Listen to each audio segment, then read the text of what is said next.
उसका केस दायर हुआ, सब कुछ हुआ, लेकिन आज जिस तरीके से उसको दबाया जा रहा है, जिस तरीके से उसको खत्म करने की कोशिश की जा रही है, ये हमारे देश के सभी लोगों के लिए तन से डूब मरने की बात है कि हम अपने देश की बेटी के लिए खड़े नहीं हो सकते, हम अपने देश की बेटी के लिए लड़ नहीं सकते। ये कैसी दुविधा है। किस तरीके से महिलाएं आज अपने ही देश में, अपने ही मोहल्लों में सुरक्षित नहीं है, और जो सरकार इनको सुरक्षा नहीं दे सकती तो क्या अधिकार है उनको देश के हित में बात करने की। साथियों, आज रेहड़ी पटरी और जिस तरीके से भवन निर्माण में कार्यरत मजदूर हैं, उनके हालात क्या हैं, सरकार उनकी तरफ कोई ध्यान नहीं दे रही है। तो उनके जीवन के बारे में, उनके संघर्ष के बारे में यहाँ पर बात है। देखिए, मैं हूँ नई दिल्ली के जंतर मंतर पर, और जंतर मंतर पर जो है आज श्रमिकों को लेकर के जो है धरना प्रदर्शन किया जा रहा है।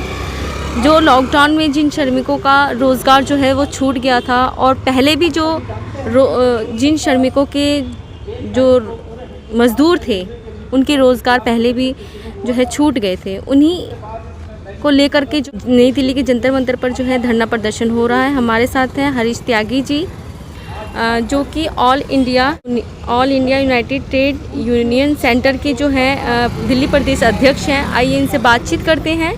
ये नई दिल्ली की जंतर मंतर पर किन मांगों को लेकर के जो है केंद्र सरकार के आगे अपील कर रहे हैं। सर, आप दिल्ली के जंतर मंतर पर आए हैं, प्रदर्शन कर रहे हैं मज़दूरों को लेकर के कि उनको रोज़गार जो है दिया जाए, और जो लॉकडाउन में जिन मज़दूरों के जो है रोज़गार छूट गए हैं लॉकडाउन के सफ़र में, उनको भी आप चाहते हैं कि उन्हें रोज़गार मिले दोबारा से। तो आप इन मांगों को लेकर के आए हैं क्या? हाँ, हम इन्हीं मांगों को लेकर के आए हैं कि अभी आप देखिए कि हमारे देश के करोड़ों लोगों के रोज़गार चले गए हैं, काम धंधे बहुत बड़े पैमाने पर ख़त्म हो गए हैं, और अभी शुरू में थोड़ी बहुत ही कुछ मदद सरकार की हुई थी, वो भी बहुत नाम मात्र की थी, हालांकि सारे देश ने देखा कि कितनी दुर्दशा में हमारे मज़दूर पैदल यात्रा कर रहे थे। जैसे तैसे वो पहुँचे हैं, अब वो भूखों की स्थिति में हैं। उनके पास जो उन्होंने अपने बच्चे की पढ़ाई के लिए या बेटी की शादी के लिए या घर बनाने के लिए कुछ जो थोड़ा बहुता जमा पूंजी रखी थी, हालांकि ज़्यादातर लोगों के पास ये जमा पूंजी भी नहीं होती, वो भी उनकी ख़त्म हो गई है। और इसीलिए आंकड़े एक्चुअली भी आ नहीं रहे हैं। अगर आंकड़े आएंगे तो हमें ये भी पता चलेगा कि अभी सुसाइड भी सबसे ज़्यादा हो रहे हैं। लॉकडाउन में जिनके रोज़गार ख़त्म हो गए थे, काफ़ी लोगों ने सुसाइड किया। जी, तो अब हम लोगों ने सरकार से ये मांग रखी थी, सारे सेंट्रल ट्रेड यूनियंस ने रखी थी, AIUTUC ने भी रखी थी कि जो लोग बेरोज़गार हुए हैं उनके घर बार चलाने के लिए 10,000 रुपया महीना सरकार अभी दे।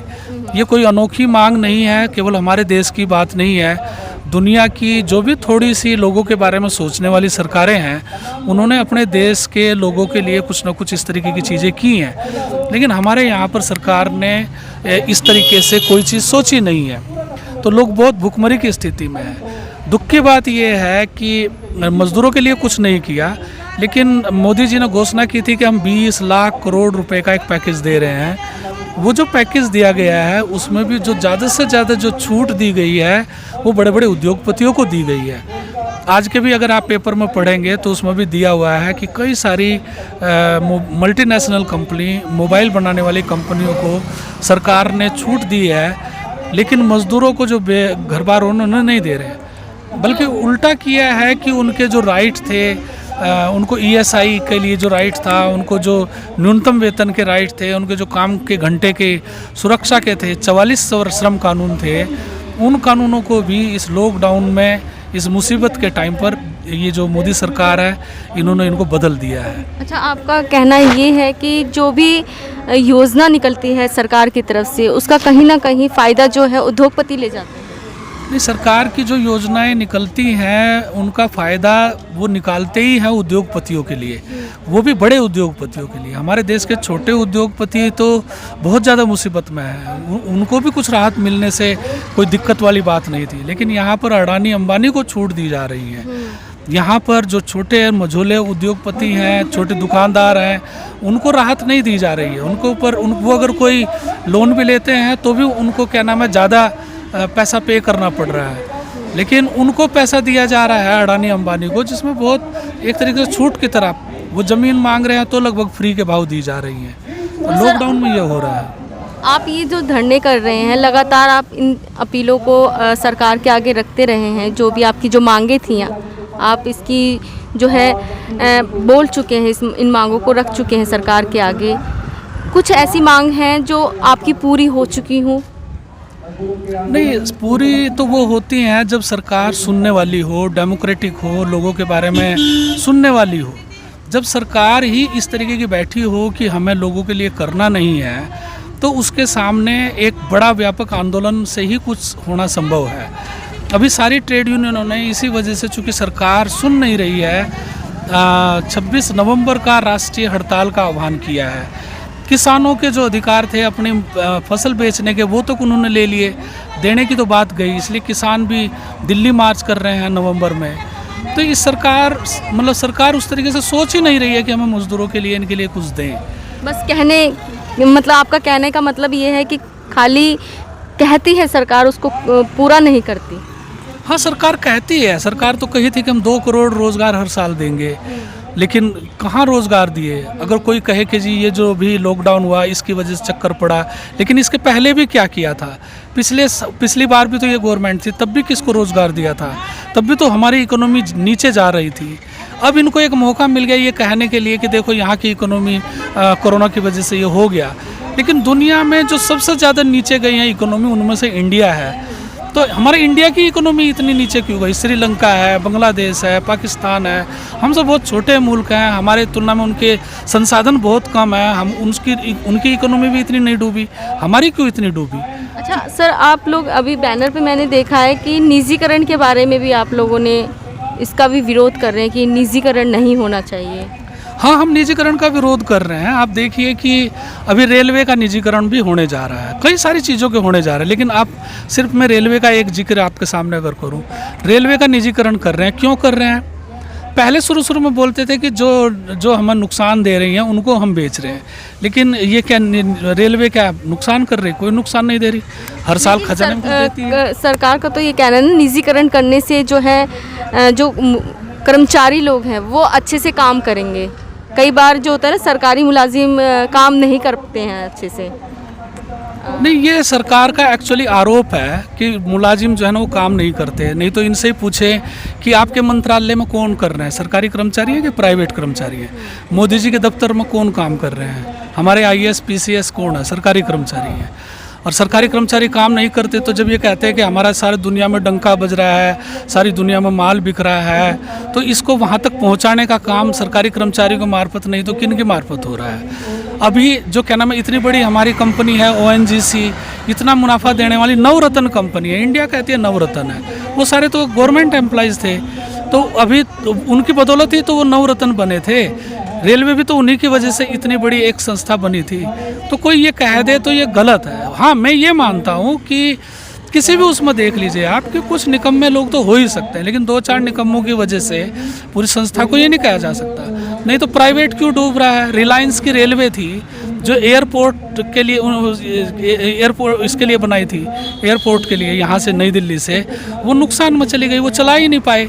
अल्टीमेटली उसको DMRC को सपुर्द करना पड़ा, और DMRC क्या प्राइवेट थी? नहीं थी, लेकिन वो प्राइवेट थी तो वो डूब गई, तो उसके कर्मचारी तो प्राइवेट के ही कर्मचारी थे, फिर क्यों नहीं हुआ? अच्छा सर, आप लोग क्या कहते हैं, महंगाई को लेकर के भी लगातार आवाज़ उठा रहे हैं। महंगाई कहीं ना कहीं बढ़ी है, इससे कहीं ना कहीं जो पिस रहा है, इसलिए तबके का जो व्यक्ति है वो पिस रहा है सर। जी, महंगाई से तो सबसे ज़्यादा वही पिसता है जो सबसे नीचे होता है, सबसे ज़्यादा उसी को ही, अगर वो चीज़ें छोड़ता है तो उसके खाने की चीज़ें छूटती हैं। वो तो फ्रिज नहीं खरीद रहा है, वो तो TV नहीं खरीद रहा है, तो वो नहीं छोड़ने की बात है। वो क्या चीज़ छोड़ता है जब छोड़ता है? तो अभी इस देश के अंदर में हमारे अर्जुन सेन गुप्ता की रिपोर्ट है कि हमारे देश के 80% लोग ऐसे हैं कि जो रोज़ाना 20 रुपया भी खर्च करने की स्थिति में नहीं होते हैं। ये अर्जुन सेन गुप्ता की रिपोर्ट है जो गवर्नमेंट के सुपुर्द की गई है, गवर्नमेंट ने वो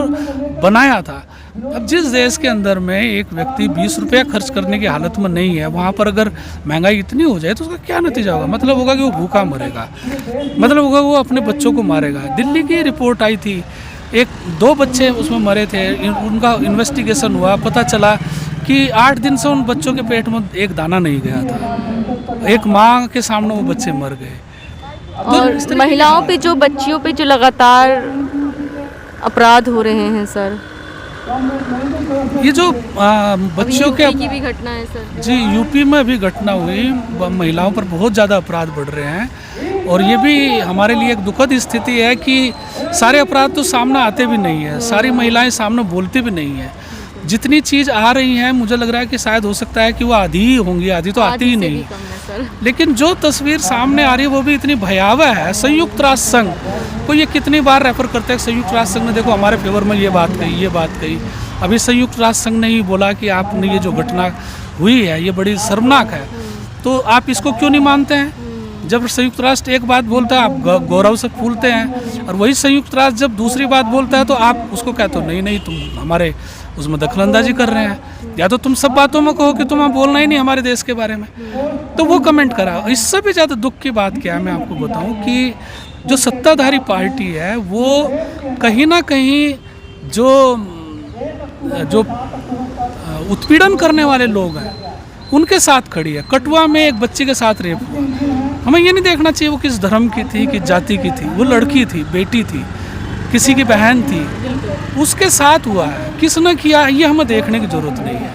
वो किस कास्ट का था, वाले की ना कोई जात होती ना कोई धर्म, कोई धर्म जात का सवाल नहीं है। हम अपराधी है, उसने अपराध किया है, दंड होना चाहिए, हम सिंपल एक बात। लेकिन ये क्या है कि ये अपराधी के साथ खड़े हैं। पहली बात ये क्यों खड़े हैं वोट पॉलिटिक्स के लिए। वोट पॉलिटिक्स के लिए एक ध्रुव कहता है एक जात के लिए, दूसरा ध्रुव कहता है दूसरे के लिए, और इसमें क्या होता है कहीं ना कहीं महिलाएं ही पिसकर रह जाती हैं, अपराध दब जाता है। अपराध के खिलाफ लड़ाई होने के बदले जात धर्म को लेकर के होने लगती है, और उसके लिए अपनी रोटियां सेकना ये लोग शुरू कर देते हैं।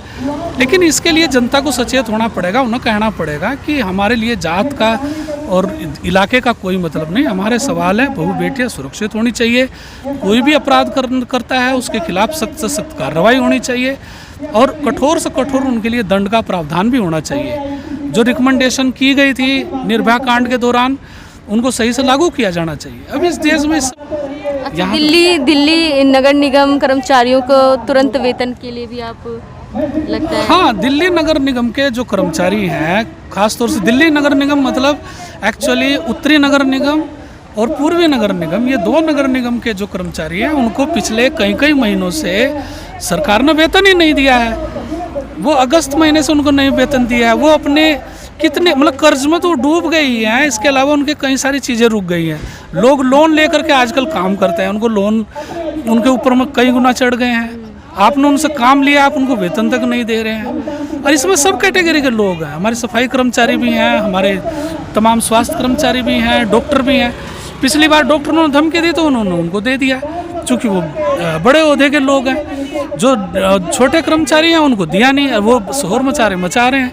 तो हम ये मांग कर रहे हैं कि उनका हक है कि उनको वेतन, उनका हक है, उनको समय पर वेतन मिलना चाहिए। ये मांग हमने उठाई है। अगर ये मांगे पूरी नहीं तो आप लोगों का ऐसी धरना चलता रहेगा? नहीं, आंदोलन इसी तरीके से चलेगा। और जैसा मैंने बताया कि नवंबर में एक बहुत बड़ी स्ट्राइक इन सब मुद्दों को लेकर के ही होगी, ये उसी की कड़ी का हिस्सा है। और सरकार को यही एक रास्ता है। अभी तो आप देखिए कि सरकार का साथी जो संगठन है BMS, वो भी संघ परिवार का हिस्सा है, ये भी संघ परिवार का हिस्सा है। उसने भी आंदोलन का आह्वान किया, उसने भी कहा कि तुमने ये कोड गलत बदले हैं। अब वो अलग बात है कि उन्होंने झूठ मूठ में बोला है ना, अपनी जान बचाने के लिए, नहीं तो मजदूर उनसे अलग हो जाएंगे। लेकिन ये सब चीज़ चल रही है, ठीक है ना। Thank you. तो ये थे हमारे साथ हरीश त्यागी जी, जिन्होंने यही बताया कि ये मजदूरों की लड़ाई लड़ रहे हैं और आगे भी इनका ऐसे ही जो है प्रदर्शन चलता रहेगा अगर इनकी मांगों को नहीं पूरा किया जाता है। तो आप लोग खोज खबर को देखते रहिए, खोज खबर को सब्सक्राइब कीजिए, लाइक कीजिए, शेयर कीजिए, कमेंट्स कीजिए एंड बेल आइकन दबाना ना भूलें।